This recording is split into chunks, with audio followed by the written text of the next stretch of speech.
Week 3 of 2024 has wrapped up, and it was a crazy one. I'm Josh. This is Cody. Remember, we're the Checkdown Chumps, and if you've been liking the show, please subscribe. We're going to be here every Wednesday this year. A lot of upsets this week. A lot of interesting matchups. Our picks did not go as planned. We both had a losing record this week. We both went 7-9. Not great, but that's because we're idiots. So it's kind of expected.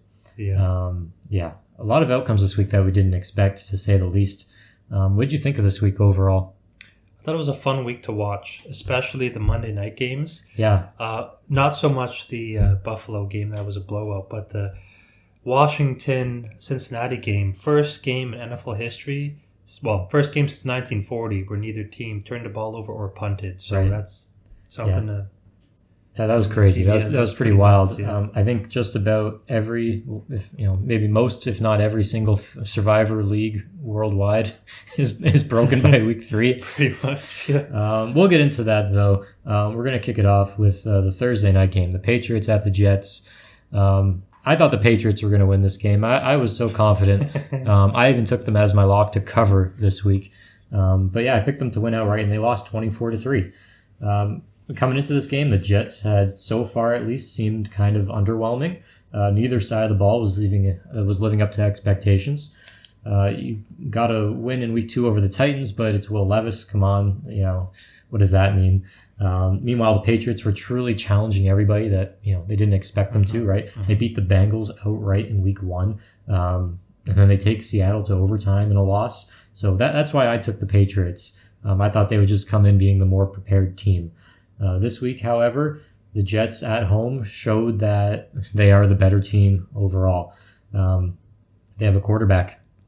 They have a quarterback. So if anyone had doubts through the first 2 weeks of the season, if Aaron Rodgers was just some old man or if he is, still a guy, I think that was answered this week. He's still a guy. Statistically, he was very good. He was in rhythm.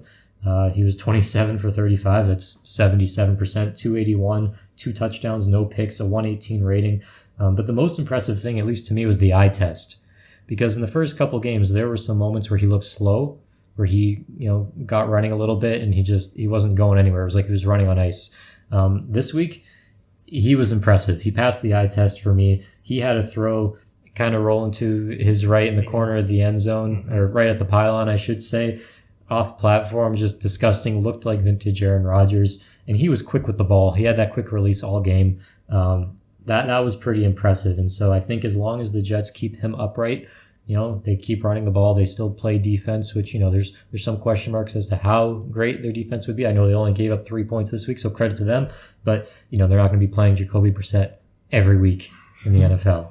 So we'll see. We'll see what happens, but yeah, right now you got to be feeling pretty good. You're 2-1. You're second in the division behind only Buffalo. Yeah, that's a pretty good start. What did you think about the Jets? Yeah, I mean, like you said, it's all about keeping Aaron Rodgers healthy.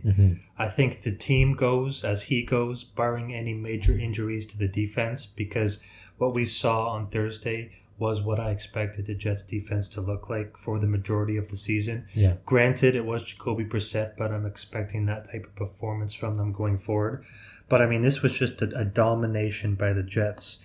They averaged 50 yards a drive. They averaged 5 minutes per drive, which was the week leader by a lot. 10 of 15 on third down. They had 27 first downs overall. I mean, on a defensive side of the ball, we can just look at how poorly New England performed. Only 139 offensive yards, 2.9 yards per play, 61 pass yards, and adjusted net yards per pass attempt of 0.06, which is equivalent to Caleb Williams' Week 2 performance. 21% sack rate, only 2 and 11 on third downs, only 15.4 yards per drive. They did, however, manage to go 3 for 3 in fourth down conversions. Don't know if that's saying much, but the only concern for the Jets this game is that they did have 8 penalties for 106 yards. So if you manage the penalties a little bit better, this game would have been even more of a blowout than it was. Right. And I think they're going to clean it up going forward. Yeah, and you mentioned the sack rate. I mean, you take 7 sacks. You have 5 punts, you have a turnover, you lose a fumble. Yeah, that's not a game. That's not a good strategy. Not what you want to see at all. And the Patriots always sort of pride themselves on being a team that's prepared. I know it was a short week, you're going on the road, but at the end of the day, you got to be better than that. So the first 2 weeks were fun. It's fun being an underdog. It's fun when there's no expectations. You play a little bit looser, I think. But no, this on the bright side, 1 week closer to Drake May.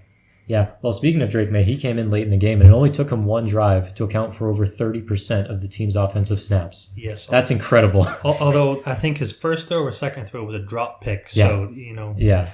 just to show how anemic the offense is. That's they're not in a great situation, but we'll see what they do going forward. But Jets fans, you got to be happy. Moving on to Sunday, we had the Giants at the Browns. I took the Browns in this game, and that turned out to be a mistake. The Giants scored 21 in this one instead of 18. They won 21-15, but 21 instead of 18 points because they actually had a kicker this time around. So, you learn from your mistakes in week 2. Greg Joseph was the kicker in this one. He made all 3 of his point after attempts, but he did miss the one field goal in the fourth quarter that gave the Browns a chance. However, the Browns could not capitalize. Danny Dimes has had now consecutive weeks with 2 touchdown passes and no interceptions. May we have been overreacting to his demise? Probably not. But, 2 weeks now, solid performance, you can say. Malik Neighbors helps out. Malik Neighbors, we now know is, he's really the center piece of that offense. Mm-hmm. He's a focal point. He's the real deal. He had 78 yards and 2 touchdowns. He had 100 yards and a touchdown last week. So, he's very quickly turning into the guy, kind of reminding me of OBJ when he was kind of revitalizing Eli's career and, helping that Giants offense. So, he's important. Now, I would say if the Giants outplayed the Browns, they did outplay them in nearly every statistical category, with the exception of penalties. But the biggest thing for me was the Giants' defense, who had 8 sacks on the day and 2 recovered fumbles. That's going to usually win you the game if you can get 8 sacks on the quarterback now. Giants, it wasn't just one guy for them. There were 9 guys on their team that had at least half a sack. So it's not even like one guy went off. Their defense is getting contributions from guys all over the field. Very, very impressive. Now, having said that, it is the Browns. It's a team I continue to talk down about. They seem to play in a way that's very apathetic. I don't think they care that much if Deshaun Watson takes too many hits. So it's impressive, but at the same time, it's the Browns. We'll see how the Giants do moving forward. Yeah, the Browns are bad. Yeah. Like you said, two lost fumbles, 8 sacks for 48 yards. They only averaged 4.5 plays per drive, 15.5 yards per drive, less than 2 minutes per drive. Something to point out here, they are now the worst third down team in the league through 3 weeks at 8 of 43 or 19%, which is just abysmal. However, they do have the most fourth down attempts and conversions at 7 for 11. So maybe, they should just go for it at fourth down every single time. Maybe they might see some success doing that. But they also have the lowest average yards per drive through 3 weeks at just over 20 yards. So they're a terrible offense. Yeah. Deshaun Watson, although he did have a couple nice throws to Amari Cooper that game, including that very first throw that he had for the touchdown, he can't be the starter much longer if the Browns want to have any success. Now, their defense is not too bad, although they did allow 21 points to Daniel Jones. They did shut down that run with the exception of a couple big plays from Singletary. But, I think it's time to see Jameis Winston starting for the Cleveland Browns. Yeah. He can't be any worse than what Deshaun is giving them. We were saying that last week, and I think maybe we alluded to it the week before that even. Yeah, it can't come soon enough. And like you said, Daniel Jones, second game in a row with a passer rating over 100. Malik Neighbors is an electric receiver. He did have the 2 touchdowns, but my favorite play from him was the slant that he caught, stopped instantly, spun around for the first time on the outside. Like, that's just not something you see wide receivers do anymore. But the guy's electric, and I think he's starting to build a rapport with Daniel Jones. Yeah, he had a carry in this game, didn't he? That was like a fourth down conversion, I think. They handed him the ball. He bounced to the outside. Yeah, that's right. Yeah. So they're using him in all kinds of ways. They know that if you get a player that's special, that's the best player on offense, you get the ball in his hands on every important play. It doesn't matter how. I believe I saw a stat. I forget what metric it was, but I'm pretty sure it said this is the worst Browns offense in terms of efficiency since their inaugural season. I believe it. Which is pretty bad. I believe it. Yeah. Let's move on to a game that was a little bit more interesting. Bears and Colts. we're in Indianapolis. The Colts win 21-16. I took the Colts in this one. Caleb Williams hit another milestone this week. He didn't just eclipse 200 yards for the first time. He actually set the 2024 regular season mark for most yards in a game with 363, at least at the conclusion of this game. That was later bested later in the week. But nevertheless, a lot of yards. Now, it wasn't a losing effort. He did have 52 attempts, but he completed 33 of those attempts. So 63% and 7 yards per attempt. It's not amazing, but it's not bad by any means in terms of efficiency. He also threw 2 touchdowns, but he still turned the ball over, right? So those touchdowns, the first of his career, which are really good to see. Could have had a third. He did throw a Hail Mary to DJ Moore when he got stopped at the 1 yard line, which I'm pretty sure that exact same thing happened a few years ago with Mitch Trubisky when he was on the Bears. They had a Hail Mary against the Patriots that was caught at the 1 yard line. So that was kind of funny to see happen again. If you're a Bears fan, probably more traumatic than anything. But, now this was the second game in a row that Keenan Allen was just outright. He didn't play. But Rome Odunze, Cole Kmet, DJ Moore all had solid days in the receiving game. Unfortunately, one-dimensional is basically the ceiling for this offense because the run game doesn't exist. Okay, DeAndre Swift, 13 carries for 20 yards. My God, it seems like every week he's under 2 yards per carry. None of the other backs have looked great either. So I don't know what the Bears are doing in the run game. Again, we mentioned this last week, but I think it's the case that this Bears offense, the pieces that are in place aren't as impressive as we thought they would be coming into the season. Coming into the season, everyone said it was the perfect situation for a rookie quarterback to succeed. I think the more time that goes by, the more we're realizing that that's not the case. And the coaching staff, is also to blame because they got some studs on offense, right? Yeah. Well, and we talked about it last week too, that Indianapolis had allowed over 230 yards per game on the ground this was the first 2 weeks. Yeah. So as abysmal as they did on the ground, there's really no excuse for it against that defense. This was their opportunity where if they were going to show something on the ground, this was it. Now, you mentioned the Colts. The Colts this week decided to take my advice and actually lean on their all-pro running back, Jonathan Taylor. He had 23 carries for 110 yards and 2 touchdowns. He also had a 25-yard catch in this one. Trey Sermon also ran for a touchdown, so they were getting it done on the ground. Now, Anthony Richardson, he only had 20 attempts, but what's worse, he only completed half of them. 167 yards and 2 picks. Like I said before, when your young quarterback is struggling, just run the ball and make his life easier. That was enough to do it this week. You beat a team that, they were making mistakes on their own. When your opponent makes mistakes, don't interrupt them, right? So good for the Colts. This is what I expected of them to do. I'm a little surprised that Caleb Williams threw for as many yards as he did. But yeah, go Colts. Now, one thing I'll say about the Colts, they were atrocious on third down this week. And the Bears outpaced them in first downs. So despite that, they were still that much better. Yeah, I picked the Bears going into the week, and if you would have told me that Caleb Williams would have had over 330 yards passing, I would have felt pretty good about that pick. Probably good enough to put money on it, but, neither quarterback really deserved to win this game. Like you said, it was the Indianapolis ground game that was the reason for the win. But there is some signs of hope for Bears fans, considering Caleb Williams was able to connect on some deep passes. Oh, yeah. Going back to week 1, his longest completion was 13 yards. Now he's, over 300. So, he is a young quarterback. The situation isn't as perfect as people thought it would be, but signs are there that he's starting to progress slowly. But on the other side, Anthony Richardson, yikes. He had a 39 passer rating, and I mentioned to you before we started that I did my own calculations for passer rating this week, and according to the Checkdown Chumps passer rating, he is only 13. What's that scale out of? You can think about it the same way as regular passer rating. It's out of 158.3? It's not out of 158.3, but the way you can think about it is the similar scale, because the max goes on a lot higher, but in order to achieve, you basically have to throw touchdown every time. Because in a traditional passer rating, the components are capped.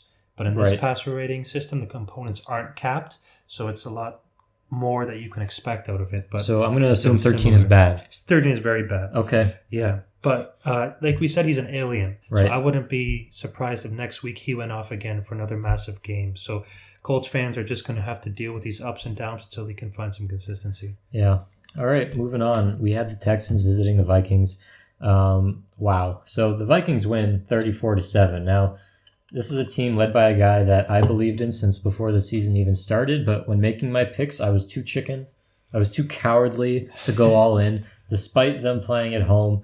Not the case for you. I know you took the Vikings. And this was a great statement win by the Vikings. 3-0, alone atop the division, 4 passing touchdowns from Sam Darnold. Justin Jefferson looked like the quad contusion didn't slow him down at all, although he did have a finger injury at one point. So, we'll see what's going on there. But he had 6 catches for 81 yards and a touchdown. Now, Sam Darnold, he left the game. He had a knee injury. He ended up getting an MRI this week. Turns out it just showed bruising, no structural damage, thankfully, but we have to keep an eye on him. Aaron Jones on the ground, still great. He had 150 yards from scrimmage and a touchdown. He continues to be a weapon for them in both phases of the offense. Defensively, we haven't given this guy enough props, but Brian Flores continues to look like a madman or an evil genius or whatever you want to call him. They had the Texans offense on the ropes for the whole game. I mean, they picked him off twice, C.J. Stroud. They held the Texans to just 38 rushing yards. We know Mixon didn't play, but still. Between Kevin O'Connell and Brian Flores, this team might have one of the best staffs in the entire league when it comes to the X's and O's. And I think in retrospect, we should have been a little bit higher on them. Now, in terms of overall yards and other metrics, both teams were actually pretty even, but it was the penalties on Houston that really stood out. 11 for Houston, just 5 for the Vikings. And we have to give a lot of credit to the Vikings home crowd for this. They were making a lot of noise that made it difficult for the Texans to get set, a lot of procedural penalties for them. Now, if you're the Texans, things you can work on. I mean, you're hoping Mixon comes back. Nothing really you can do about his health to help him along, but you're really hoping he comes back because in the meantime, you're not prepared to run the ball without him. Cam Akers obviously isn't the answer. They have to figure something out. Otherwise, this one-dimensional offense just isn't going to work. Because they still had some success throwing, but it's not enough if you can't run the ball at all. 7 points just isn't going to do it in this league. So, yeah, we'll see how they do going forward. They're still a good team. I still like C.J. Stroud. They're still the experienced team. They'll be all right long term, but for this next few weeks, it's going to be tough. Mm-hmm. Yeah, I mean Houston, they're very close to being 0-3. Yeah. If you think about it, that Indianapolis game, although they dominated time of possession along with a huge game from Mixon, it did come down to the wire at the end. And last week against Chicago, well, that Chicago offense really struggled. It was still only a one-possession game. Yeah. And here we really saw everything fall apart for Houston at the same time. So, I still believe that Houston's going to be an elite team for the remainder of the season just based on the weapons that they have. They do have some questions on the defensive side of the ball that I didn't think were there. Now, they are going up against my number 2 MVP at the moment, Sam Darnold. So maybe he just does that to everybody for the rest of the season. But, this is, a reflection point in the season already for Houston going into Minnesota, who nobody thought would be the team that they are before the season started, and losing by the margin that they did is pretty concerning. Yeah. Now, on the Minnesota side of the ball, I have Minnesota as the 7th ranked offense and 2nd ranked defense in the league after week 3. So they are a team to be feared. Mm-hmm. They are a team to be reckoned with. And as long as Sam Darnold keeps performing the way that he is, this is not a team that anybody wants to face. No. And the expectations, like if we knew how good this defense would be, we would be saying, okay, Sam Darnold just has to not make the big mistakes. He doesn't have to do anything special. Just don't make the big mistakes. And instead, he's playing amazing. Yeah. He's throwing touchdowns all over the place and he's taking care of the ball. Mix that in with the, dominant defensive performances. And it's like, yeah, this is just a good team. They're not upsetting anyone. They're just a good team right now. Mm-hmm. That's it. Yeah. Moving on, we had the Eagles visiting the Saints. I took the Saints to win this one, given just how dominant they were offensively and how good their defense has been. And somehow this was a surprisingly low-scoring game. The Eagles won 15-12. Go Eagles. Both defenses played pretty well. I mean, it's only 15-12. You have to give them credit. In fact, it was only 3-0 prior to the fourth quarter beginning. So kind of a boring game if you're an offensive person, but if you like defense, this was one for you. Fourth quarter started and a lot of points happened, right? Including a 65-yard house call from Saquon Barkley. He had 147 on the ground in this game, just on 17 carries, good for over 8 yards per carry, and he had the 2 touchdowns. So more than making up for that drop last week, I think he's still the most electric player on this team. You want to get the ball in his hands however you can do that. Tight end Dallas Goedert, another guy who had a huge day, 10 grabs for 170. Yeah. Insane. And I know A.J. Brown's not there, so you got to spread the ball around, but that's a good player to step up. And now with all this going on, you would think that they would have scored more than 15, but again, no A.J. Brown. Devontae Smith, nice game, 7 for 79. He took a brutal hit to the head. That was nasty. Do you know what his status is at this point? Don't know what it is. We don't know. We're going to have to just wait and see, I guess. Mm-hmm. That's one of those scary injuries, and he's such a good playmaker for them. You really need him, especially since Brown is already gone. Mm-hmm. Now, Jalen Hurts, on the other hand, he's a guy that any given play will flip back and forth between looking like an elite quarterback and pre-LASIK Jameis Winston. We just haven't, we're not seeing the consistency. And it's happened every week this year. I mean, even week 1, there were some throws I marveled at and some other decisions that we were like, what is this guy doing? Mm-hmm. So we need to see the consistency from him. Obviously, coaching is, I think playing a large role in this. I know you have your beef with the Eagles coaching staff, and I'll let you talk about that. Yeah. Because, other than the defense, it's like, there seem to be like some plays to be made here that we're just not capitalized on. So what do you think? Well, going back to last year, and I want to touch on this for a second. This kind of goes under the radar when talking about the level of play of quarterbacks throughout the league, but Jalen Hurts set the record for 13 consecutive wins against teams with winning records. All-time record, passing Peyton Manning. Oh, wow. So it kind of flies under the radar. The Eagles, over the course of the last 2.5 years, have been a really good regular season team, and they've also been a really good team against teams with winning records. Mm-hmm. That being said, I don't think that should be an excuse for the Eagles GM, Howie Roseman, to consider keeping Nick Sirianni on the team for any longer. The guy's got to go. I mean, they are very close to being 0-3. Now, granted, they're also one drop pass away from being 3-0. But the decision-making coming out of that coaching staff, I just don't understand it. They go for it on 4th down twice in the red zone, don't get it either time. Then when they have an opportunity to go for it 4th and mid, they choose to kick a 63-yard field goal and miss. These are the same issues you discussed last week with the Eagles in week 2. It doesn't make any sense. Now, I think game management is probably the biggest support for Hurts to be a better quarterback than he is. Mm-hmm. They very easily could have been 3-0 right now just based on kicking field goals rather than going for it on 4th down. Yeah. Now, that being said, the biggest factor in this game was the Eagles' defensive line holding up against the New Orleans run offense. Like you, I was expecting New Orleans to have a big game just based on the fact that they were dominant on the ground and through the air, and the Eagles had a very poor first couple of weeks stopping the run. Yeah.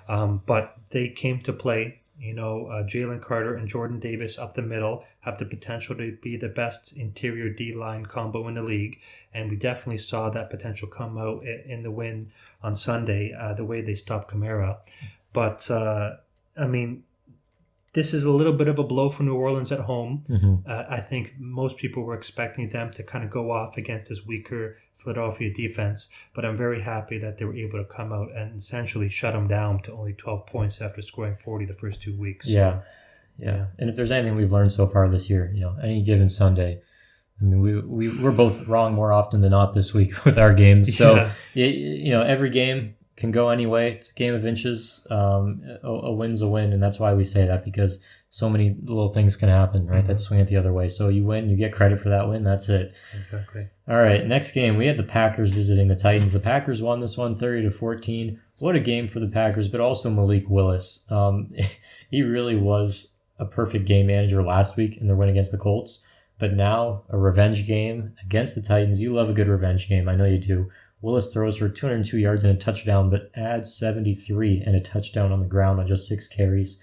He was the team's rushing leader. This guy can play some quarterback.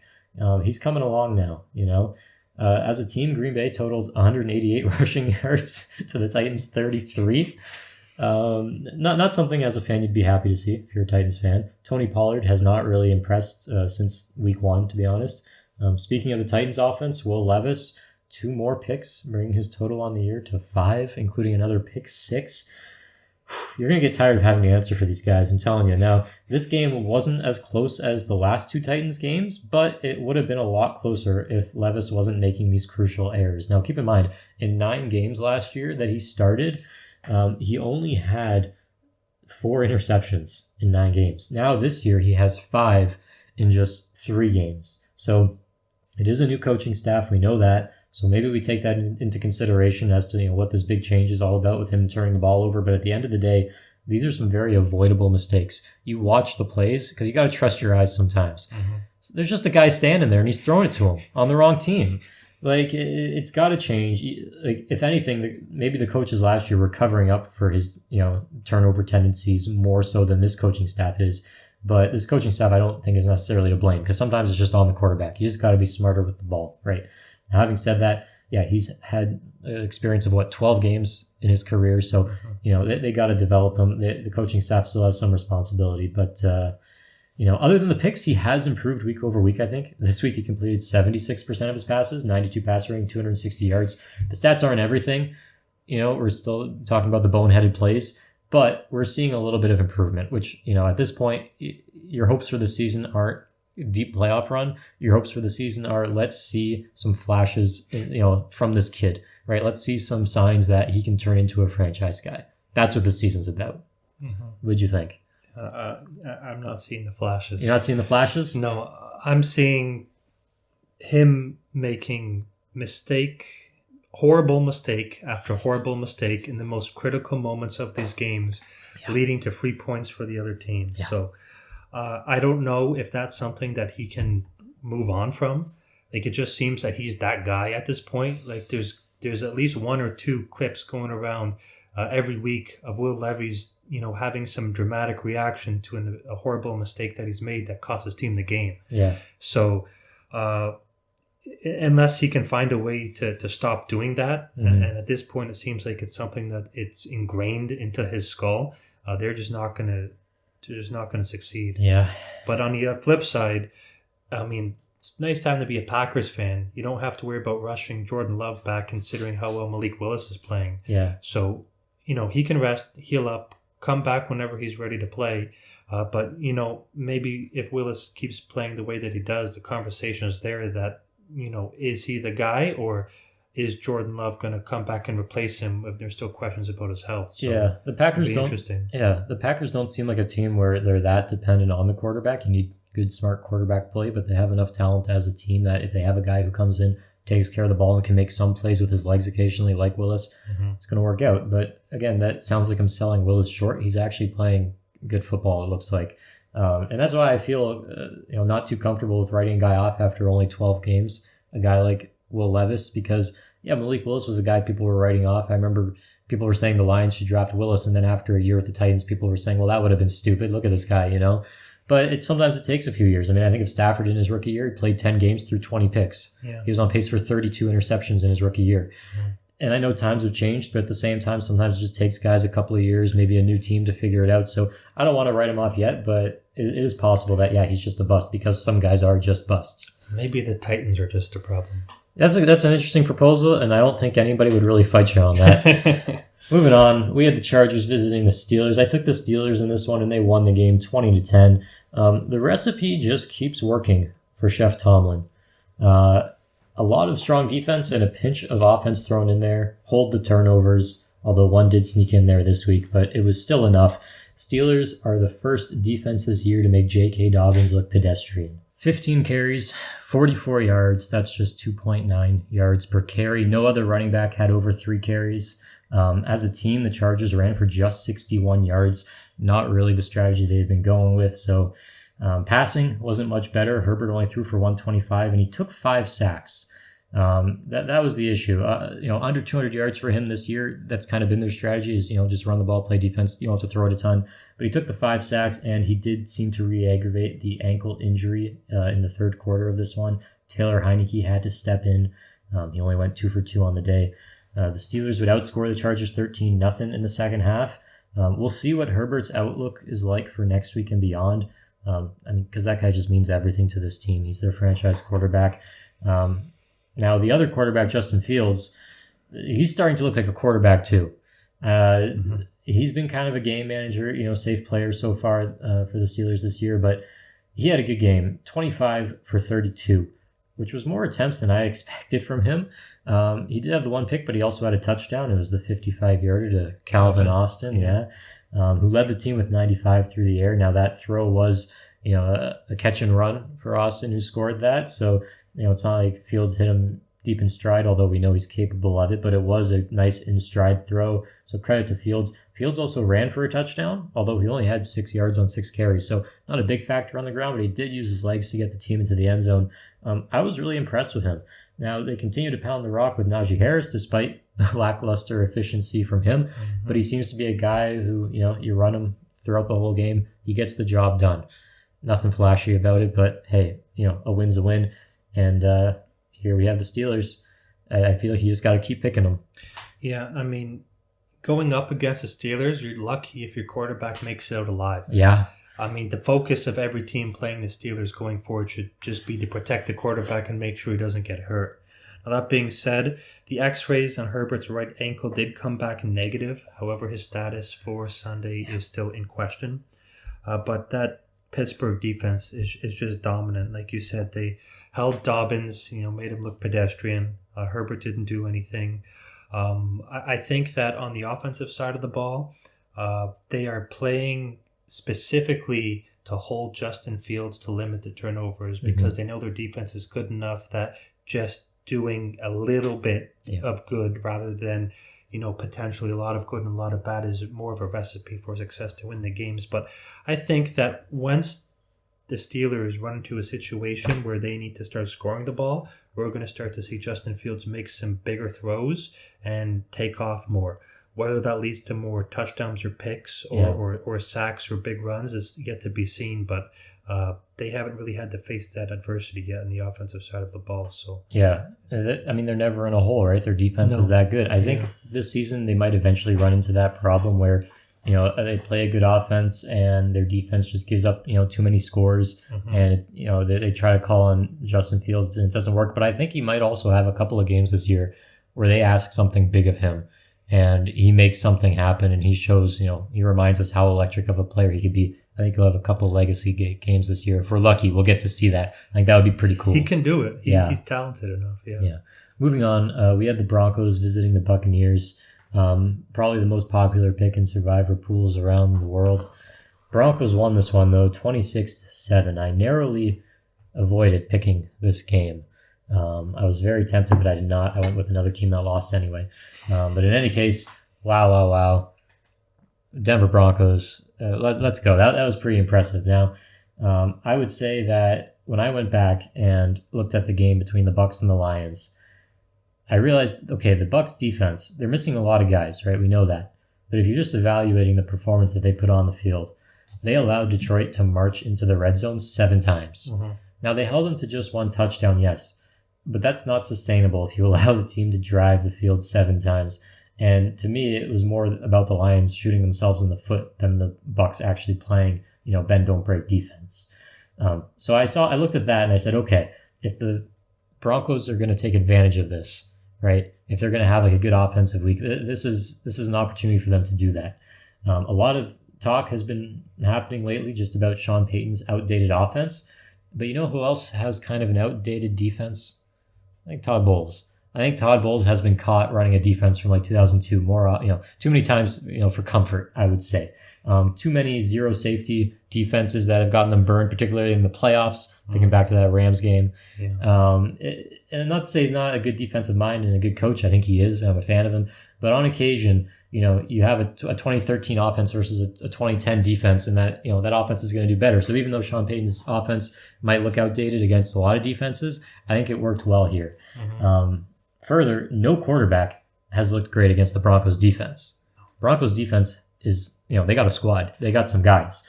You look at the quarterbacks that they've played this year. I mean, they're holding them all to, minimal amount of yards. And Baker didn't play that well against Detroit. I know he had a really great week 1 against Washington, But, and he had a great run against Detroit to win the game, that touchdown run. But overall, his passing numbers weren't that great. He held on to the ball for a while. He took some sacks. Aiden Hutchinson had that 4.5 sack game. So I just thought, if there's a game that Baker's going to struggle, and if there's an opportunity for the Broncos offense, it all was just kind of aligning. The stars were aligning. That's why I bailed on picking this game. And you know what? That's what happened. Now, Bo Nix, did he play a perfect game? No. But I like the growth that I saw from him in his third career game. 25 for 36. He looked a lot more comfortable with the ball, a lot more accurate. 216 passing yards. He also had 9 carries for 47 and a touchdown. Now, the biggest thing to me, though, no interceptions, right? Protected the ball. He threw it with purpose. I liked that. What an upset. What a great week of football. This kind of encapsulates the whole week, I think. Bo Nix, he's showing some flashes. So what do you think? You said this game encapsulates the week. I think it encapsulates the season so far. Yeah. So something I wanted to point out here with the new kickoff rules, there's a strong correlation this season between teams' average starting field position and win-loss record. So just quickly to point this out, if your average starting field position is better than the 30-yard line, teams are 27-17 or 63%. If your average starting field position is worse than the 30-yard line, teams are 19-29, 38%. Okay. Now, if you take a step further, better than the 32, 22-8, 75%. Worse than the 25, 4-8, 31%. Now, this game, if we take a look at the average starting field position, Denver average starting the ball in the 38, whereas Tampa Bay average starting just after the 22. All right. Which is a 16-yard difference, right? Now, they also were able to move the ball a lot better, too. They had an extra 13 yards per drive. But the big one here is the average depth to see how far the teams were able to move the ball. Tampa barely got it past the 50, where Denver was almost getting it into their red zone every time. Yeah. So they were able to score on 6 out of the 10 drives, whereas Tampa only had the 1 score. So I think this game is a good encapsulation of the season so far and the importance of field position, right? And again, that goes back to your point about turning the ball over. Yeah. Limiting turnovers usually equates to better field position, and we can see correlates to winning games. Yeah. So. Turn it over means when you give the other team the ball, usually you're pinning them back. Special teams, the unsung hero this year and always. Another game, Panthers visited the Raiders. Another popular pick. People were picking the Raiders this week. I took the Raiders, during our picks. And the Panthers upset them 36-22. Now, last week I said something on the show. I said that if there's a team out there that can play the Ravens and beat them one week, and then the next week lose to the Panthers, this is the team. It's the Las Vegas Raiders. I believe I said that on camera. You did say that. Yeah. Now I didn't pick the Panthers because I'm still living life too safe, right? I'm still being a coward. So I took the Raiders, but I'm comfortable with my choices. That's okay. Now, Andy Dalton, he showed up. Now, before I even get into this, I saw a stat. The Panthers have, I believe it's the number 1 graded pass protection in the league. It was number 2 coming into this week, so it was still good before they benched Bryce Young, but it's now number 1. All the weapons on this team, let's start with Andy Dalton, right? So 26 for 37, 319 yards, 3 touchdowns, no picks. I picked him up this week in fantasy, but I foolishly started that bum Mahomes over him. Cost me the game. Now, the rest of this team, Chuba Hubbard, he looked like a bell cow. 114 on the ground and 55 in the air in a touchdown. Deontay Johnson over 100 yards and a touchdown. Miles Sanders got a touchdown. Adam Thielen had a touchdown. It turns out that, this team's full of potential. There was this talk in the media, and I think it's different if you're a Panthers fan. I think you knew that this was fake, but there was talk in the media about Bryce Young not having the supporting cast. And I think that was definitely true last year. Last year, their offensive line pass protection was terrible. I know they upgraded their guard situation, right? There was coaching changes and all that. This year, it's a lot different. Those first 2 games, it really seemed like, that was on Bryce Young. And now that we're seeing Andy Dalton with the same playbook, the same players, right, going up against a team, it's the Raiders, but they're hot off a win against the Ravens, right? They're on top of the world, right? Maybe this is a case where the Raiders overlooked, the Panthers. Maybe it got to their heads just, 1 win, and all of a sudden their whole team history is just, they think they're the best. I don't know. But that's a coaching failure top to bottom for the Raiders. But with the Panthers, they got a decision to make, right?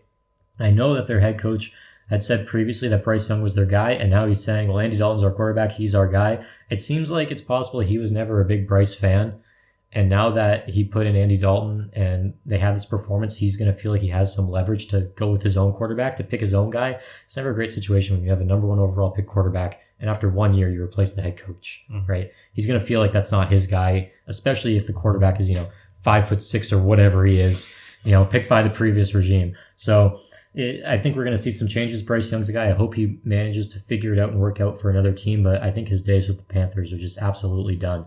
Now, I was talking about the Raiders. Like I said, top-down failure. This one stings. Only ran for 55 yards as a team. Devontae Adams, not really a factor, only 40 yards. Same with Brock Bowers. Trey Tucker and Jacoby Myers, they got most of their receiving work this week, which is kind of funny. But your big names just didn't step up. They didn't do their jobs. Feels like you slept on a team and, you thought you were better than them. And clearly you weren't prepared. So Gardner Minshew, he ended up getting pulled for Aiden O'Connell late in the game when it was basically over. I don't know what else to say about this one. You're at home too, which is just even more embarrassing. So yeah, if you're the Raiders, you gotta wake up. Yeah. Well, with the Raiders moving to Las Vegas, I'm not so sure that's a great home field advantage anymore. That's true. But, you saw Antonio Pierce after the game make that business decisions were made comment, right? Yeah. So I like Antonio Pierce. I think that he's not going to be afraid to sit guys who maybe have the big name but aren't showing up on the field. Yeah. It seems that Devontae Adams has no interest in remaining in Las Vegas, so I wouldn't be surprised if he gets shipped before the deadline. Now, that being said, I don't really believe in the Raiders, regardless of, who they start or sit or who the quarterback is between Minshew or O'Connell. So I think they're going to struggle for the remainder of the season. I like him better with Minshew than O'Connell. I do like him better with Minshew too, but O'Connell did, 63 points last year? Yeah. Yeah, but... Chargers, right? Yeah. The Chargers, yeah. Difference that makes. But going to Carolina, I just wonder how long Andy Dalton is going to last. I know if we go back to his days as the Red Rocket, in Cincinnati throwing to AJ Green. Well, that's right. He had some big Red games. Rifle. Oh, Red Rifle. Not Red, we can't say Red Rocket on the internet. Sorry, Red Rifle. My mistake. But the Red Rifle had some big games with AJ Green back in the Cincinnati days, and that was a good offense. Now, I don't think Deontay Johnson is quite AJ Green, although he does seem to have better separation and he's quicker receiver. The weapons are there, but I think, over the course of the next 2 or 3 weeks, there's going to be a game where the Red Rifle is going to look more like Bryce Young, and they're going to have to make a hard decision of whether to put their franchise guy back in and just see how he plays out or stick with Andy Dalton. So, well, I think they got to stay with Dalton because they stick with him for now, right? But only for as long as he plays well, right? Well, Bryce Young is an asset. Whether you think that maybe they can't get a lot for him, but if they do plan on moving him, they got to keep him safe, and that means probably not even dressing him for the game. I think they find another guy to be their backup quarterback in the meantime. Because if Bryce Young goes out there and gets hurt, you're not getting anything for him. True, but the better Andy Dalton plays, the lower capital is attributed to Bryce Young. That's true. Right? Because the difference is, it's so vast right now, just after one game from Andy Dalton, that I don't know if teams are actually willing to take any risk on Bryce Young. There's someone out there. There's going to be somebody out there. Someone who thinks that, I can fix him, That situation exists somewhere. I don't know where. Now, Andy Dalton, he played well for the Saints a couple years ago, 2022. But, right. Yeah, it's not sustainable. He's not going to throw 300 yards every week, 3 touchdowns, no picks. He's going to have bad games. But, I, even having said that, this is the least competitive team in the league when Bryce Young's on the field. So even if Andy Dalton struggles, I don't see them being that bad ever. And even if they do get worse, like I said, they're protecting that asset. I think that's their top priority. And they made it onto the graphic this week. They're on the graphic this week. You can see them. They're not way off in no man's land. That's pretty cool. Congratulations, Panthers. All right. We'll move on to another game here. We had the 4:00 game, Dolphins at Seahawks. Seahawks won 24-3. In a game without Tua, this Miami offense did about what we expected, and that is diddly squat. Which is odd considering how many people like to say that this offense's success stems mainly from the weapons in the Mike McDaniel offensive scheme and not Tua. They don't like to give him credit. But then when Tua's gone, this is what we see from the offense. Now, having said that, even with Tua this year, the offense wasn't as great as we expected, right? It was better than 3 points, but their offense was not meeting expectations so far this year when Tua was on the field. Now, their offense, it's not doing anything. So, yeah, that explains the 3 points. The first 2 weeks, though, like I said, only 30 points combined, not very good. Skylar Thompson, he did nothing, and then he got hurt. And then Tim Boyle came in, former Lion. He did nothing. Not much the receivers could do. You'd think Mike McDaniel might get a little more creative, find a way to get the ball in those players' hands, Tyreek Hill, right, Jalen Waddle, Achane, right? But no one really got anything going. It was disappointing. And the Seahawks only scored 24. Now, 24 is not it's not nothing, but it's not a ton of points. So the defense is doing their jobs. They didn't give up. It's not like they got blown out, but the offense only scoring 3. That's not good. Long term, and I don't even mean for the rest of the season. I mean for the next 5 years. Who the heck's your quarterback going to be? Because Tua is not, he's not dependable. It's not dependable. Even if he chooses to come back, you don't know how, when he's going to go out. You don't know what's going to happen. You don't know what's for his own safety and well-being, So they got some questions here. Now I'm surprised that they don't have a more competent backup quarterback on this roster, considering the history with Tua's injuries, right? Now, there's guys out there, it's expensive to have a good veteran quarterback as a backup, sure, but somebody like an Andy Dalton, like we're seeing in Carolina, someone like a Joe Flacco last year, somebody like that. And it's not an issue of, you need to have an athletic quarterback because Tua's a pocket guy. It's not an issue of you need to have another left-handed quarterback so your offense doesn't flip because Skylar Thompson's a right-handed quarterback. So you need a guy that's break glass in case of emergency type quarterback, and they just don't have it. And I'm really surprised, especially after that playoff game a couple years ago against the Bills, right? That ended the season skid.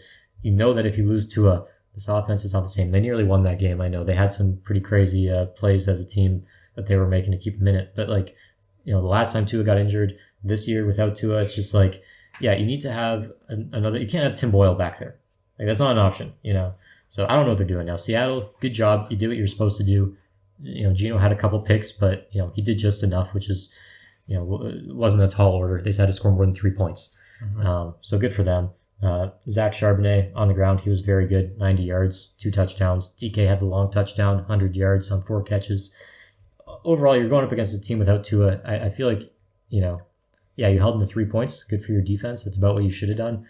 Offensively, we want to see a little bit more, but Seahawks are still winning games. They're 3-0, right? That's pretty crazy. Now, the defense, they got 6 sacks on the day, so that's great. They dominated most statistical categories. But surprisingly, time of possession, it only went in their favor by 3 minutes. They even lost the turnover battle. So, they still won by a lot, but you would have liked to see them play a cleaner game. But it's on the road. It's a win. Seahawks were at home, right? Seahawks are at home. You want to see them play a little bit of a cleaner game, but at the end of the day, like we've been saying, a win's a win. There's so many upsets in this league. Mm-hmm. I wouldn't have been surprised if somehow the Dolphins won this game before it started, just based on all the upsets. So, hey, you win by 21 points.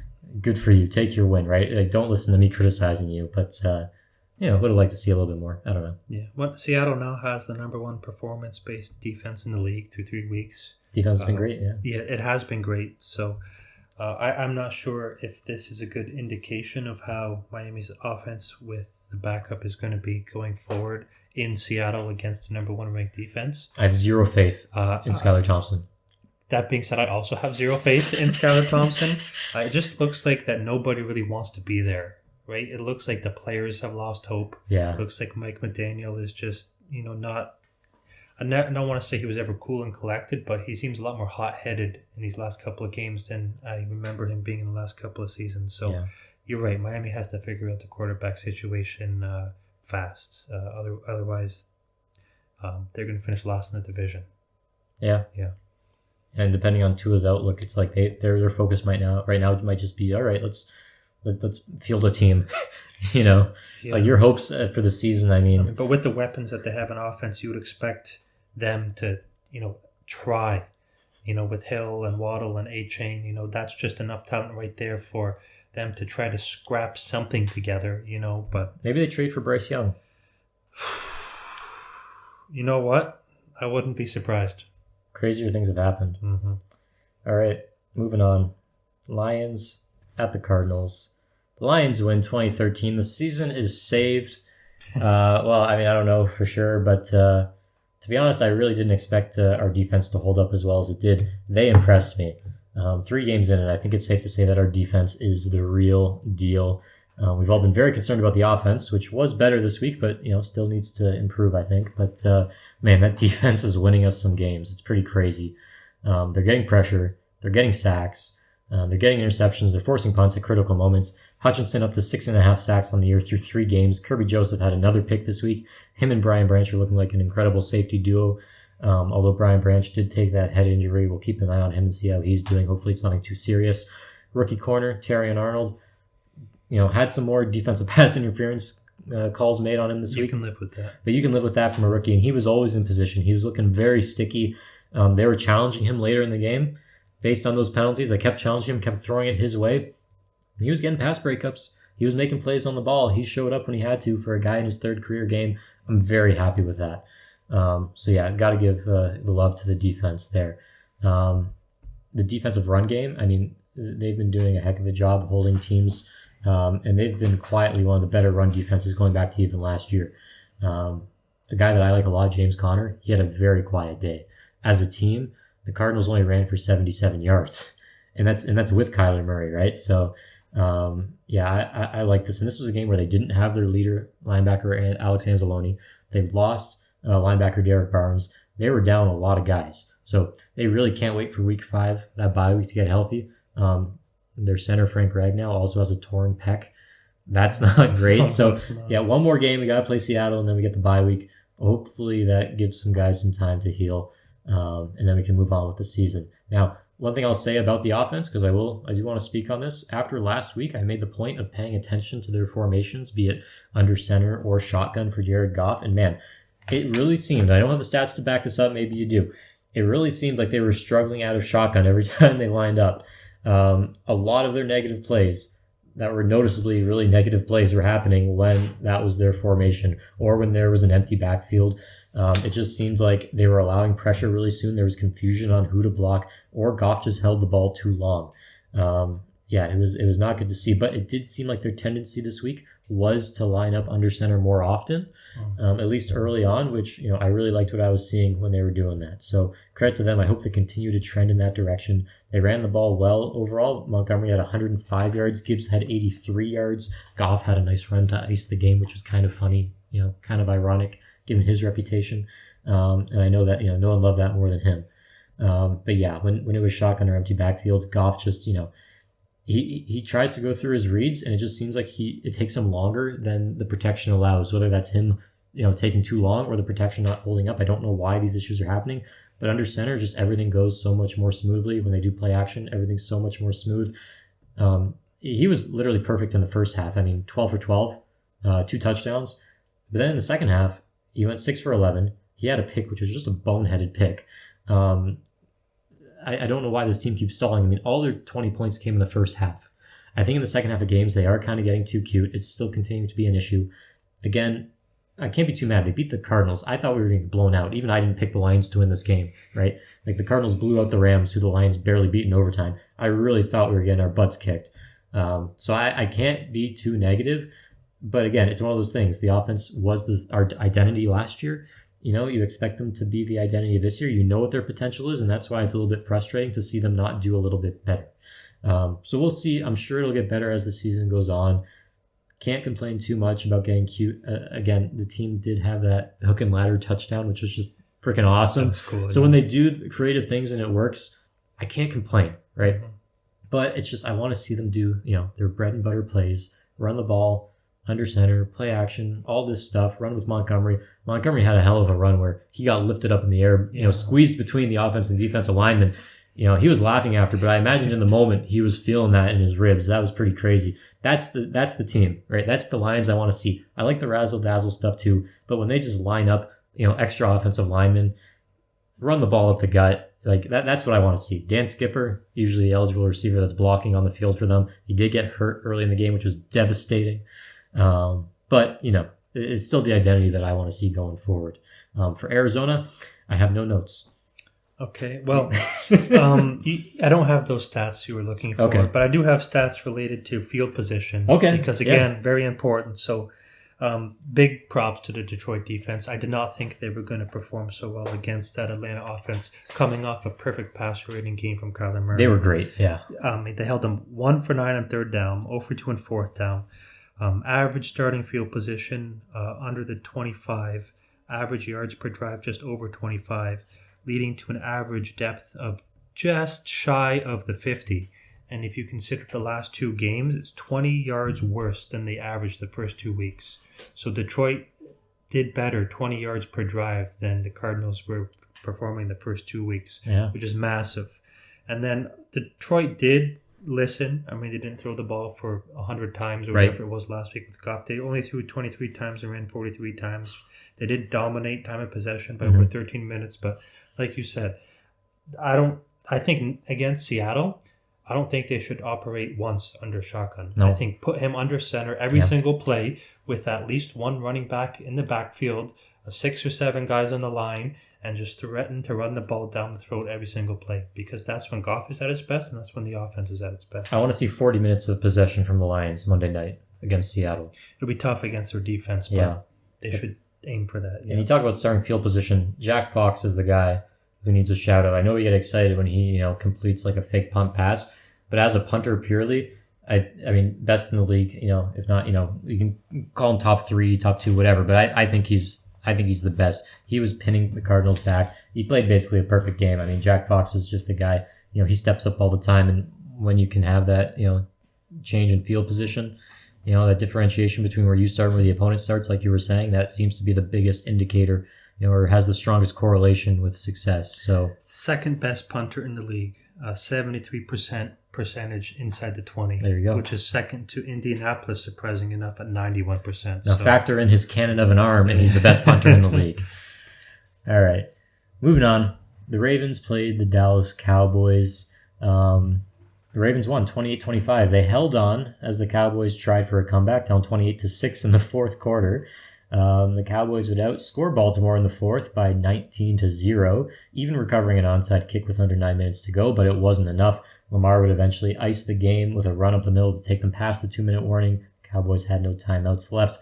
Finished just 3 points short of the big comeback. Shout out to a couple of guys. Brandon Aubrey, the Cowboys kicker. He had a 65-yard field goal that stood. He had that 66-yard in week 1 that was called back. 65 yards, officially the second longest of all time. Longer than the previous record of 64 held by Matt Prater, but still short of Justin Tucker's. Justin Tucker, a guy who's still missing field goals this year. I think he missed one in this game as well. Kind of weird to see, but couldn't happen to a nicer guy. He also had the successful onside kick, Brandon Aubrey did. So for a kicker, that's a career day. A successful onside kick and a 65-yard field goal. It doesn't get better than that. You would have liked to see them win. But, Derrick Henry, another guy I want to shout out, finally having a King Henry type of day. The Ravens gave it to him 25 times. I think a couple weeks ago you said you'd be surprised if they didn't start giving the ball 20, 25 times a game. It's finally happening. He had 25 carries, 151 on the ground, 2 touchdowns, good for 6 yards per carry. What a performance by him. Lamar added another 87 on the ground and a touchdown while going for 12 for 15 in the air for 182 and 1 Rashad Bateman touchdown. Good performance by the Ravens offense. That's what I want to see the Lions do. Just run the ball. Just run for 200 yards in a game. Have 15 attempts. That's what we need.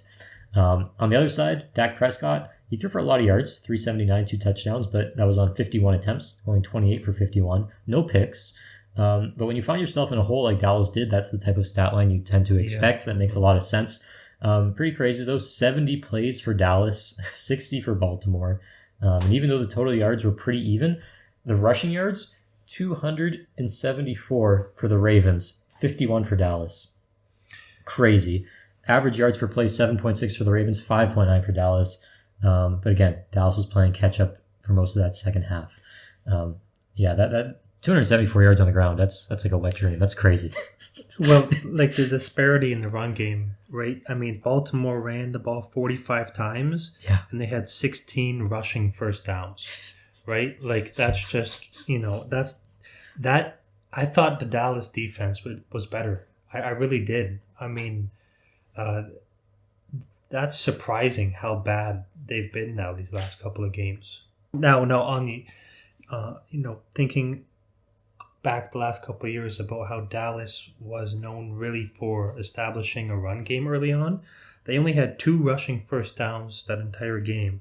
Now, Dak did have 18 first downs through the air, but like you said, the comeback, needed to happen through the air, couldn't happen on the ground. But Dallas needs to figure something out on the ground because they're a very poor time of possession team this year. And part of the reason for that is because they're not running the ball as much as they used to or with nearly as much success. Yeah. And against a team like Baltimore, who can just pound it against them,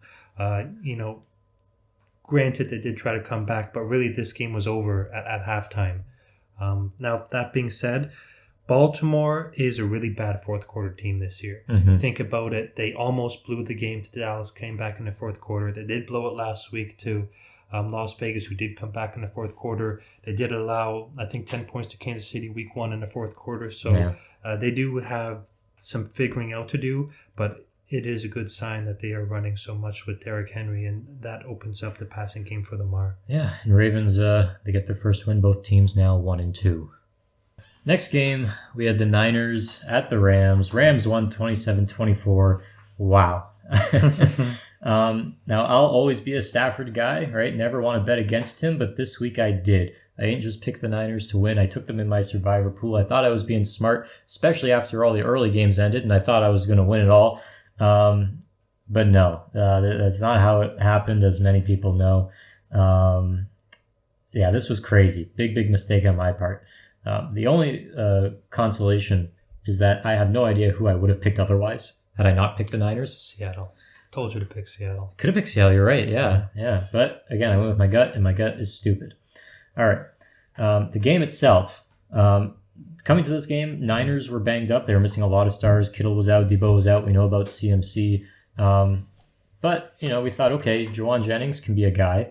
Ayuk's got to get it together at some point, right? Mason can still run. Brock was my MVP pick. So, yeah, this was looking promising for the Niners, considering the Rams' position, right? They just lost 41-10 last week against the Cardinals. Their offensive line is in shambles. Kupp's gone. He played half that Cardinals game, but he's gone now. Puka's gone. Their defense is missing guys. So we just thought, they're not going to be able to run the ball behind that line. Kyron Williams hasn't been great.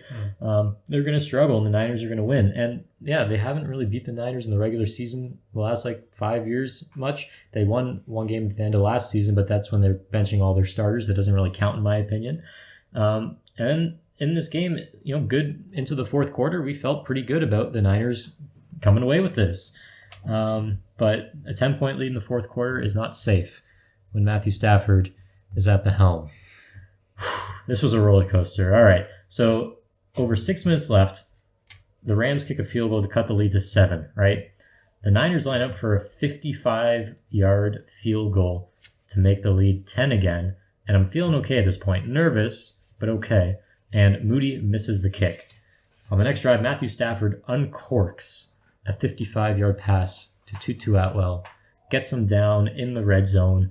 They line up for a pass. Stafford reads the defense, doesn't like what he sees, checks into a run, a draw play to Kyron Williams, who scores his 3rd touchdown of the game. Stafford with his arms in the air before he even gets in the end zone because he knows what's about to happen. That was crazy. They tie it up. Kyron Williams now with 5 touchdowns on the year. He was my Offensive Player of the Year pick. If he keeps on this pace, he could be near 30 touchdowns at the end of the year. He could be the offensive. If he scores near 26 touchdowns, he's got to be the Offensive Player of the Year. And I think in the second half, if their O-line gets healthier, the yards will catch up to it. His efficiency will catch up. So I'm holding out hope for that. Yeah, but you got to get past Barkley first. Yeah, you got to get past Barkley. I know. We'll see. We'll see what happens. Now, at this point in the game, you're under 2 minutes, right? Niners have a chance to get some points, put it away. But what do you know? Drop passes, right? That was the curse of this game for the Niners. Niners have to pump the ball. Brock Purdy really did everything that he could. He had a remarkable game along with Juwan Jennings. And on this punt, the Niners punt the ball. The Rams get a return. It's the first touch of Xavier Smith's young wide receiver career. He was undrafted, a guy no one really knows. He returns the punt to midfield. Stafford didn't have to do a lot on this drive. He did have a nice sideline throw. Defensive pass interference was called. It looked like that Brandon Pettigrew against the Cowboys type play to me. Puts them in field goal range. They kick the short field goal. They take the lead. There's a couple seconds left. Niners go out there. The lateral play. We all saw it. It looked like for a second it was going to work. And for a second, I got a little bit excited. I had already kind of accepted that it was over, but it looked like it was going to work. The lateral from the offensive lineman, it looked like it was going to go to Juwan Jennings. Instead, it went to Brandon Ayuk. Ayuk did not catch the ball. Classic story. I thought for a moment he took a hit after that into the ground that I thought might have been unnecessary. That may have been flagged. Might have given the Niners a chance. Was not called. So, that's the way it goes. The Rams win. Division win. Rams get a win. They were desperate for one. Now they're tied with the Niners. They both have one win. Who would have thought? And the Rams have life. Like I said, you're hoping for that late season run from the Rams. Having this one in their back pocket is going to go a long way. Brandon Ayuk didn't really show up. At this point in time, kind of seems like he fleeced the Niners. Although I think long term he'll come around. But for now, if you're a Niners fan, you got to be frustrated. Yeah. Well, you're not frustrated with your quarterback. No. I mean, I'm starting to turn into a Brock Purdy believer. Yeah. I was always of the train of thought that Purdy was the guy that Jimmy Garoppolo was when he was good with the Niners, because they just had such a dynamic offense.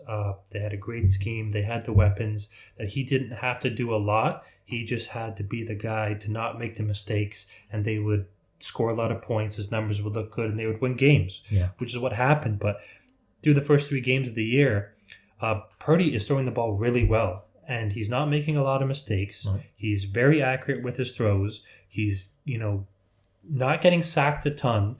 He seems to be mobile enough to scramble for first downs when required. I really like what I'm seeing out of Brock Purdy. Now, that being said, they did not have Debo, CMC, and Kittle. And of course, with those 3 back, the game probably would have been very different, although Juwan Jennings did have a monster performance. But on the flip side of the ball, we talked about it last week, the Rams are the most damaged team in the league. So in order for them to come back and beat San Francisco with all the injuries that they have, this is a huge win for them early in the year. Both teams are 1-2.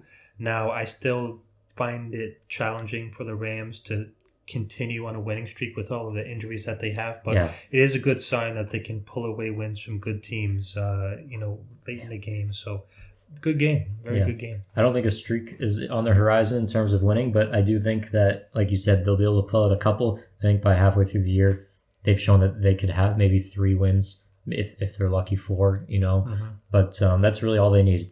It's once they get healthy, they need to hit their stride. All right, going on to the primetime games, Sunday night, Chiefs and Falcons. The Chiefs won 22-17. I did take the Chiefs, and the Chief magic, it continues. The team is 3-0. They don't feel 3-0, but they are. Mahomes still may not be playing up to Mahomes standards, but he and this team as a whole still know how to win. He had another kind of ugly interception in this one, this time to Justin Simmons, the longtime Bronco, who kind of has a knack for picking off Mahomes. He almost had a second one in this game as well. So, you want to see Mahomes be a little bit better, but hey, who wins a win, right?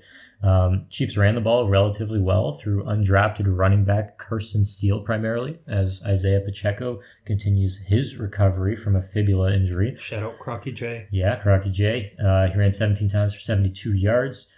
Through the air, Rashee Rice continues to be the big target, 12 catches on 110 yards and a touchdown, as Travis Kelce trends towards being more relevant off the field than on it, which is very frustrating for Travis Kelce fantasy owners, myself included.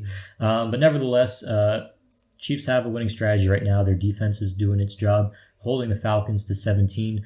We saw the Falcons struggle against the Steelers defense, but that's the Steelers defense. We saw them do pretty well against the Eagles secondary, right? Which we thought, okay, that kind of makes sense. It's the Eagles secondary, but they showed their potential, what they can do. This week, Bijan struggled on the ground, under 2 yards per carry. Got to credit the Chiefs front. Cousins did have a pick as well. No wide receiver hit the 70-yard mark. So again, Chiefs defense, that seems to be kind of the focus point, while Mahomes, dare I say, turns into a bit of a game manager. Is that what's happening here? Well, I think Mahomes has always been a game manager. He's just been one of the best game managers ever. That's Tom Brady. Well, sure, it's maybe second, third best. We'll see how it ends up. Less of a playmaker, you're saying? Yeah, well, but still a playmaker, but the MVP years he was a playmaker, but last year he wasn't that big of a playmaker. He did make plays when plays needed to be made, but Right. it was really the defense that kept them in all the games, and the defense was the reason that they had that playoff run to win them the Super Bowl. And so far to start this year, it's also the defense who's been keeping them in games, really. So, Yeah. like you said, the dark magic is still there. Whatever curse Kansas City has on the rest of the league, it's still strong.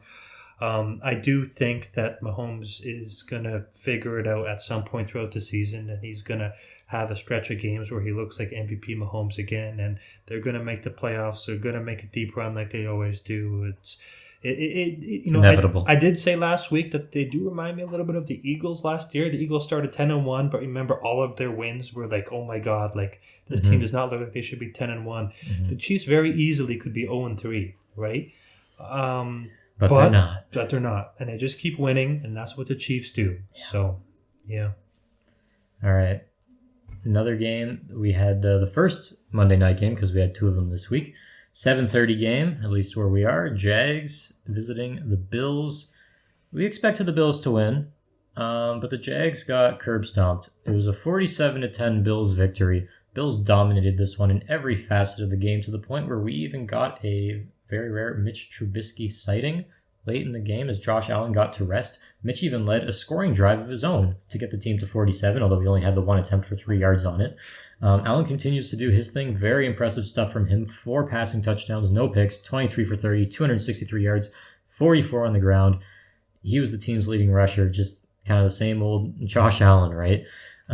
We talked last week, every week the game script's going to look a little bit different for this Bills offense. Last week it was more on the ground through James Cook. The week before it was Josh Allen having the big Josh Allen game. Well, this week we're back to that.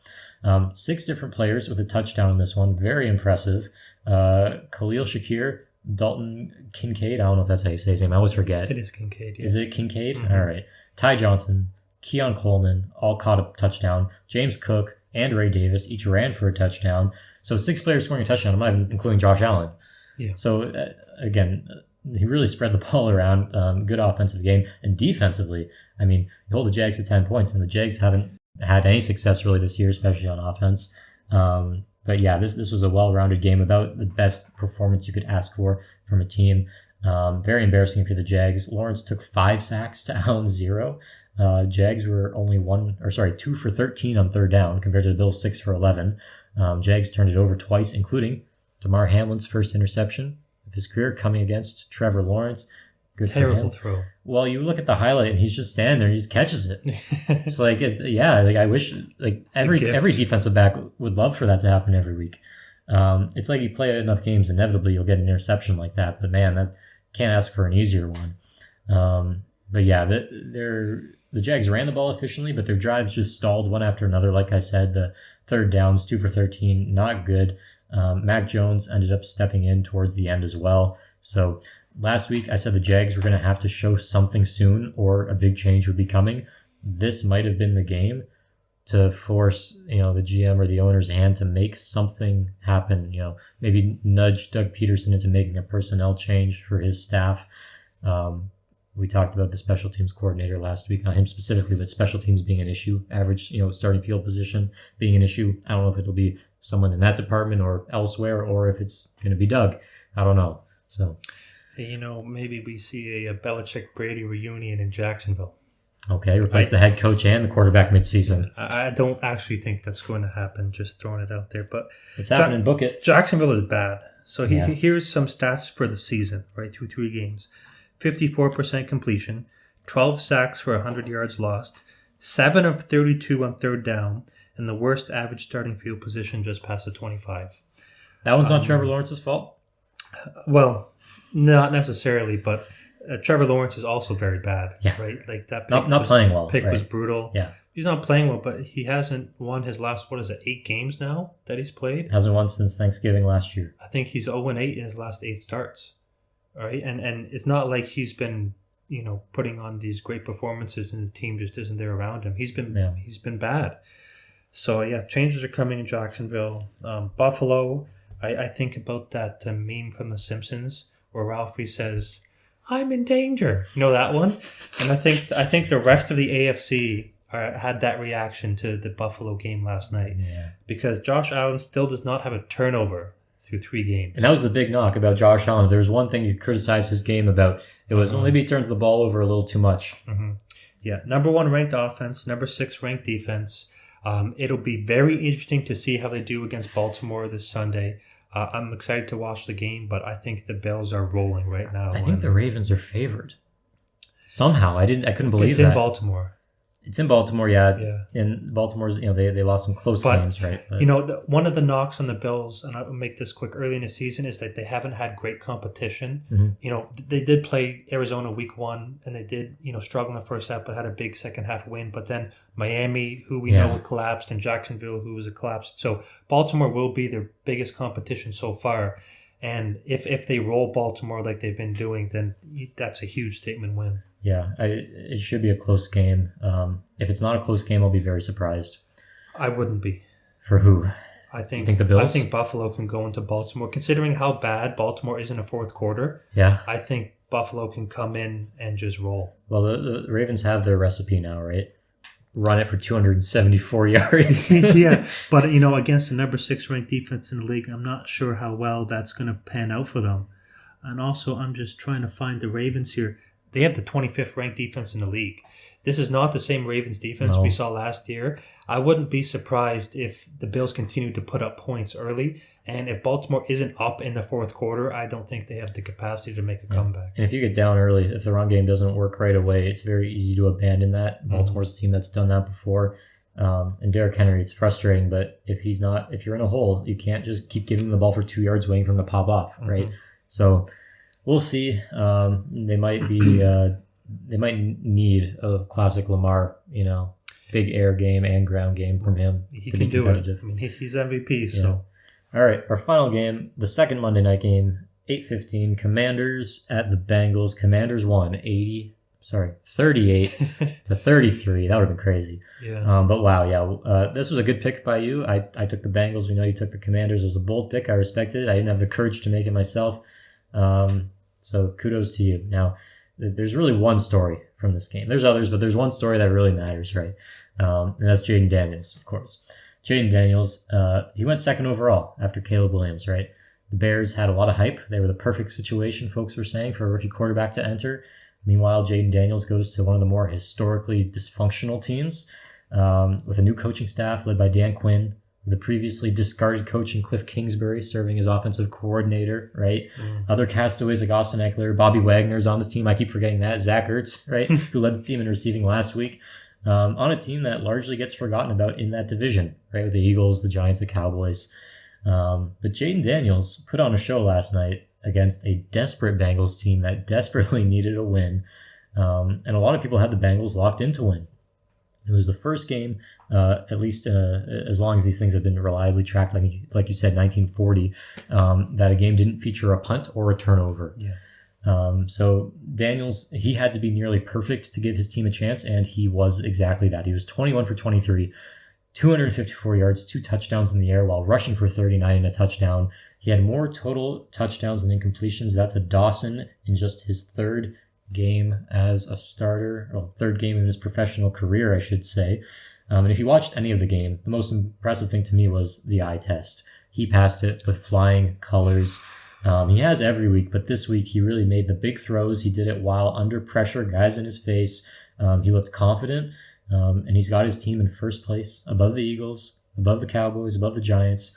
Who would have thought? Now, credit to the Bengals too. Like I said, this was a perfect game offensively, right? Pretty much. So they played a great offensive game. Burrow looked very good. 3 touchdowns, no picks, 324 through the air, 29 for 38. He played well enough to win. He wins probably 99% of games with this stat line. They ran efficiently. Jamar Chase came alive for the first time this year. 6 catches, 118 and 2 touchdowns. Joe had some absolute beauties through the air. So I think they'll be okay long term, but they're in quite a hole at 0-3. Every once in a while, these fluky losses happen. Again, you still have to play defense in this league. That still matters, right? But yeah, 0-3, they're looking like they're aiming for a wild card spot at this point. But Commanders, Jaden Daniels, looks like they got a future with that combination. So pretty crazy. Yeah, well, the best game of the season so far. Yeah. Unless you're a especially defense that throw, right, to Terry McLaurin. Yeah. Which one? Well, the last throw. The touchdown. Yeah. What a beautiful throw. What a nice route, too, by McLaurin. But I think I mentioned in our first, maybe second episode that Jaden Daniels shows me signs of being like Lamar Jackson. I think you said that before the season started. I wouldn't be surprised if he wins MVP and Rookie of the Year. It's a tall order. Now, I'm not going to put the stamp on it just yet, but the way Josh Allen is playing, I don't think Sam Darnold's going to maintain his level of play. Right. Derek Carr, same thing. But right now, if I had to pick two guys who, were my two front runners for MVP, it's Josh Allen and it's Daniels. I think they'll probably have very similar stat lines by the end of the year. They won't be able to decide, so they'll give it to Mahomes instead. You know what? You're probably right. Or Aaron Rodgers. Yeah. But, I mean, good thing I'm not a Chicago Bears fan because, first of all, get rid of Justin Fields. He's 3-0 with Pittsburgh. You draft Caleb Williams, who was supposed to be the perfect situation guy, who turns out to be not that great. And the very next pick, Jaden Daniels, who had one of the best quarterback performances in recent memory, who had to have that type of game in order to win, considering how well the Bengals offense did. So, yeah, if I wasn't an Eagles fan, I'd be rooting for Washington because I just love the way the team is built right now. Yeah. And, I mean, playing against Joe Burrow, Joe Cool, and, who they were both, he was calm and collected as well, but, I mean, Jaden Daniels in his third career game, guy's about to hit him in the face, and, he's just dropping, Yeah. It's beautiful. You can't ask for more. You can't ask for more from a seasoned vet, let alone a guy in his third career game. Well, he only missed 2 passes. Yeah. So, this was a good one, and I mean, Cliff Kingsbury, let's give some credit to him as well. He's running the offense there now, and I know it didn't work out in Arizona, but sometimes just fresh start. Oh, I do have a stat here. Oh, okay. I wanted to say I forgot about this one. So this was interesting for Cincinnati. They had the highest average yards per drive of the season so far. For anybody. 62.3. Second place was Arizona week 2 at 54.3. So it's a massive gap. Yeah. So their worst starting average field position, though, of only 23.5 yards. So they had to move the ball. They did move the ball, but it just still wasn't enough, which is crazy to see that disparity and the way that they were able to, really dominate that Washington defense, but still came away with the loss. Yeah. Tough. If you're an offensive player in that locker room, you're looking across the locker room at those defensive guys and just saying, guys, what do we have to do? Well, they're probably saying, what do you want us to do?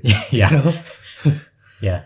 All right. Those were the week 3 games. Let's go ahead and look at week 4 at these matchups. We'll start with Thursday night. Cowboys are visiting the Giants. I'm taking the Cowboys in this one. They need to play better than they have, but at the same time, the Giants are showing promise. It would be pretty funny if the Giants won. I think they could. Division games, anything can happen. And maybe now that I'm thinking about it, I made this pick a little while ago. Maybe I'm stupid for taking the Cowboys, but I'm gonna take the Cowboys. I'm gonna stay in my safe zone, my safe space where I like to stay, where I'm comfortable. Okay. I'm gonna take the Cowboys, but are you taking the Giants? I'm taking the Giants. That's what I thought. Now, going back to last year, the season opener, Dallas did win 40-0. Yeah, and I think that still sits pretty bad in Brian Dable's thin down stomach. Sure. So I think he really wants to come up for a win, but Dallas defense hasn't been performing well. No. Daniel Jones has had back-to-back 100-plus passer rating games. They seem to have somewhat of a decent running game, but the biggest thing for me is that Giant defense has been performing pretty well the last couple of games. Yeah. And with the struggles that Dallas has on the ground, I still don't think they're going to be able to get anything going, and it's going to force Dak to throw the ball a lot. But I think time of possession and field position favors the Giants. Well, I think the Cowboys are going to throw the ball anyway because they can't run. They're going to just abandon the run because if they do keep running the ball, I think that's going to just stall their drives and they're not going to get anything going. Mm-hmm. So, not the strategy you want, but out of necessity. Sunday, we got the Saints playing the Falcons in Atlanta. I'm going to take the Saints. I think this game will be competitive. The Falcons, they have potential, but when they go against really good defenses, like we saw against the Chiefs, like we really saw against the Steelers, they struggle on the ground game, and it doesn't open things up for Kirk. Saints have a good defense. I mean, even this last week in a loss, their defense still played very well. I mean, again, 3-0 game in the fourth quarter. So, yeah, I think the Saints, their defense will be able to do enough offensively.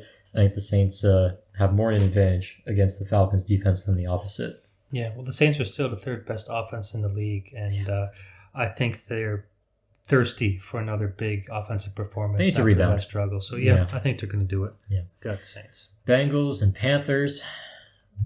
Possible revenge game. How spicy are we feeling? Man, it would be fun if the Panthers won. I'm going to be rooting my butt off for the Panthers, man. But I'm going to take the Bengals. I'm going to set the Bengals. I'm going to forget about it. We're going to go into the weekend. I'm going to root for the Panthers. We're going to have a good time. And then I'm going to check back in with my picks after. But right now, I'm going to lock in the Bengals. The Andy Dalton revenge tour. This would be fun. Yeah, you know what? I'm changing my pick. I'm going with the Panthers. Let's go. Yeah, that's I like Andy that. Dalton revenge game. Yeah, sign me up. Yeah. All right. I'm just gonna be a coward. Okay, moving on. We got the Rams at the Bears. I'm gonna take the Rams this time. I know they're still banged up. The Bears, they're still looking for that winning formula. They're not running the ball well. Stafford's just, and the Stafford's not historically great against the Bears. Like the Bears defense seems to kind of read him a little bit, but I think maybe the Rams have some juice from last week, and this one's just gut feeling, but I'm going to take the Rams. Well, I have the Bears as the 31st ranked offense and the Rams as the 31st ranked defense. That being said, I still don't believe in Caleb, and I think that Stafford's experience, he's going to come through when it matters the most, and he's not going to be Anthony Richardson out there, and he's going to, make some good plays. So, yeah, give me the Rams. I don't believe in Caleb yet. Steelers, Colts. This might be the game I'm most confident about. I'm taking the Steelers. When you have an offense that's prone to mistakes and a defense that's just, you shouldn't even call them turnovers. You got to call them takeaways, right? Mm-hmm. Because that's the mindset, right? They're just imposing their will on offenses and shutting guys down. And I like the other way around. I like the Steelers offense versus the Colts defense even. So I'm going to take the Steelers. Well, the Colts have the worst time possession of the league, and that doesn't bid well against the Steelers team. Now, that being said, there is a possibility that Anthony Richardson could have one of his spectacular games this week, but I highly doubt it. So I'm going with Pittsburgh. That would be insane. It would be, and I think it's possible, yeah, but I don't think it's going to happen. All right. Pittsburgh. Vikings at the Packers. I'm taking the Vikings. Packers have been good without Jordan Love, but again, that Vikings defense, Brian Flores, they just confuse quarterbacks, even guys that have been around, let alone someone like Malik Willis, who's, he's the game manager. He's been protecting the ball. He's been making some plays with his legs. That's kind of been his role. I think the Vikings defense is going to confuse him on a couple plays. They'll get a couple takeaways off of him, I think. And the Vikings offense, they're going to keep doing Vikings offense things. So, yeah, I was going back and forth on this one, but I think it's time for a reality check for Sam Darnold and the Vikings. Oh. I think that they might struggle against the Packers' ground game, considering how much they run the ball. So, yeah, give me Green Bay with Malik Willis. If they win 3 in a row without their quarterback, that's going to be insane. Yeah. All right, moving on. We got the Jags going to the Texans. I know Texans had a rough week, but they're at home. It's the Jags. Yeah, I'm just going to take the Texans. Yeah, Texans. Yeah. not much. Now, this is the game that we both get wrong. Yeah, but I don't see that happening. All right, we got the Broncos at the Jets. I actually thought about this one a little bit because, I know the Broncos made some noise last week, but, everyone thinks, well, okay, it's one game, right? But I don't know. I feel like the Broncos could give the Jets some issues. I know it's, Hackett was with the Broncos last year. Now 2 years ago. Now he's with the Jets. He's going to want to prove himself, right? I don't think he really does very much. Like I don't know how involved he actually is. But in any case, I was thinking about it, and I think the Jets are just the better team all around, especially on offense. I think I'd be kind of stupid to pick the Broncos. I wouldn't be surprised if they gave some issues to the Jets offense, but I think I would just be dumb to take the Broncos. So I'm going to take the Jets. I'm taking the Jets. Yeah, the Jets defense really stepped it up last week. They did. And I don't think they're going to have a ton of issues with Bo Nix. Right. So, yeah, give me the Jets. Yeah. Eagles at Bucks. I really didn't know. You know what? I had the Bucks picked because they're at home. I thought they were going to rebound. But, man, I don't know. I'm going to change it. I'm changing it to the Eagles right now. I'm doing this live. I'm changing my pick to the Eagles. I liked I liked what the Eagles did. I know it was a low-scoring game versus the Saints, but when you see what they did to the Saints offense and the fact that the Bucks offense I think is a little bit overrated, I think their defense is also a little overrated. They have the injuries.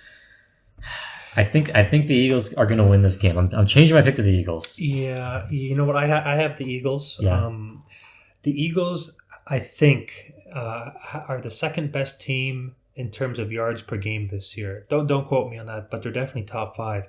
And the Bucs have struggled stopping teams moving the ball. So as long as Philadelphia, as I keep reiterating, kicks field goals and doesn't turn the ball over, I think they have an easy win on their hands. But knowing Nick Sirianni, I wouldn't be surprised if this goes astray. Listen up, coach.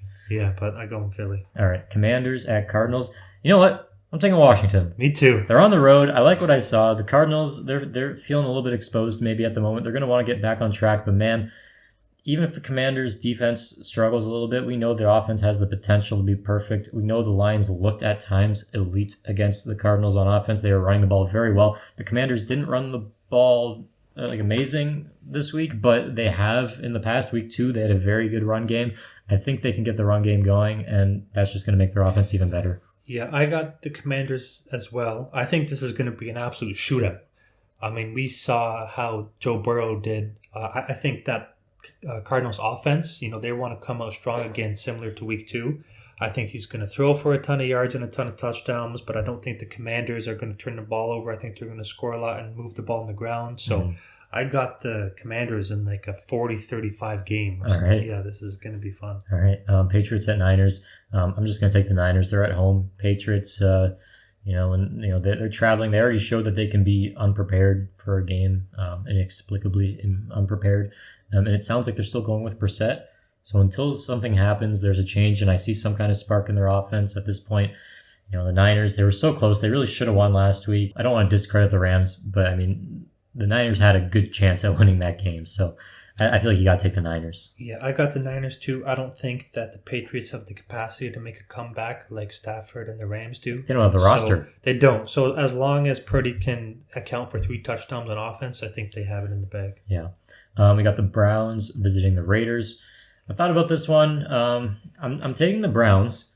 They gave more trouble to the Giants than I took the Browns last week, but then as I was watching it, I thought, you know what? The Browns don't care about winning football, and then they kind of, they did kind of put up a little bit of a fight. They scored some points. They had a chance at the end. I don't know.